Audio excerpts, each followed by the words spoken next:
host, Gary Burbank. Why, thank you, Gary Owens.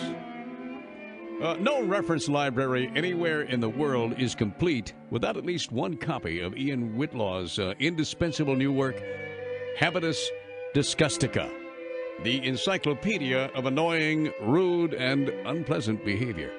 It is available at Amazon.com and wherever vital reference books are sold. And Ian, thank you for your time here with us.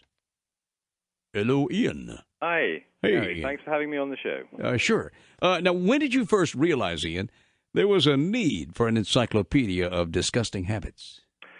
I think I've always known it was an important subject because it's one that's got everything going for it. It's got humor, it's got medical aspects, it's got social aspects, and the whole subject of disgusting behavior is just one that people find fascinating. Like it says on the back, it's a rigorous scholarly investigation, and it certainly is after seeing the book. Oh, well, thank you for saying so. Yeah. I hope it's funny and informative, I hope. Yeah. Now, can a habit be truly disgusting? Say if you do this habit in private, would that be disgusting? Well, I'd have to say not. I think if you do it in privacy, then that's probably your own affair. I see. But it's when other people are forced to see bodily fluids or hear horrible noises or see behavior that just makes them want to throw up, then I think that's when it becomes disgusting. Mm-hmm. Well, but there are some people, I think, that kind of live to do. Are you afraid that in the wrong hands, your book will serve as a how-to manual for those wanting to be disgusting? Have you ever thought about that? It's a danger. You're possibly right. Yeah. Although most people, I think habits suit individuals. So you have your own habits. I don't think you could sort of pick them up from a book very easily. They either fit with your mental makeup or they don't. You're either a nose picker or you're not. Yeah, I like that because you see people, trying to be nose pickers when this guy's a neophyte. He really can't do this, Exactly. I mean, you see his people. heart's not in it. I've seen this thing. It's called what is the finger? It's an actual nose hair trimmer shaped like a finger. It's just people trying to pretend to pick their nose. In reality, they're just trimming their hair, and they're grooming. Yeah. Now some of your entries are classic, while others are new. Now cell phones have given birth to a whole new crop of disgusting habits, haven't they? In my opinion, they have, and it's probably this book gave me an opportunity to get on my hobby horse on some subjects, and cell phones is definitely one of them. It's amazing what antisocial behavior we're starting to accept just because of technology. The same thing goes for personal stereos, that people force other people to listen to their choice in music, and I find that quite remarkable. Mm-hmm. Mm-hmm. I'm looking at some of the things. If you could ban some of these disgusting habits like dribbling, snoring, motion. You say motion sickness is a disgusting habit, and you give it a yuck factor of 4 out of 5. Yeah, a high yuck factor, but there's some excuse that it's involuntary. Yeah. But I don't think that changes the fact that it's disgusting, and I think you should head for the gravel when you get on the boat as a favor to everybody else. I had that for a long time. I found these little bracelets with the, a pressure point. Yeah. And I put these things on, and we were going whale watching the next day, and I was the one always getting a little sick. And it was a very rough sea. We went out, and everyone on the boat was just green except for me. Well, so naturally, I'm saying, "Hey, anybody want a pizza?" Yes. And so it felt pretty good to be like that. So, okay, so I'm looking at some of the things. Misuse of cutlery. Well, that's another personal hobby horse. I think watching somebody eat in a manner that reminds you of a caveman is pretty off-putting.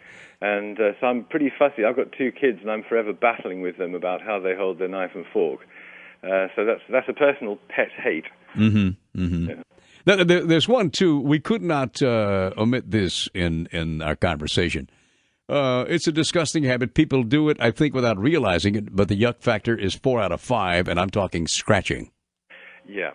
Well, I think the problem with scratching is it reminds you of private parts of the body that you don't really want to think about, and worse, the causes of the scratching. I mean, has this person got lice, or are they just unsanitary, or what? But it forces the mind to dwell on things it would rather ignore, and I think that's the heart of a lot of disgusting habits. You don't want to be reminded of bodily fluids and bodily parts. There's another here, too, that I see people, they almost wear this as a badge of courage, when in reality it is sickening, and it's love bites, hickeys. Yes. tends to die out by the time kids are about 16, but some adults still seem to do it. And if you see somebody wearing a roll-neck sweater in the office in the middle of July, you know the answer. Yeah. I've got one of these, and it's a yuck factor 3 out of 5. I tend to chew nicotine gum constantly. And I know it's yucky. I try to keep it, my chews, anything you can do to make it less offensive.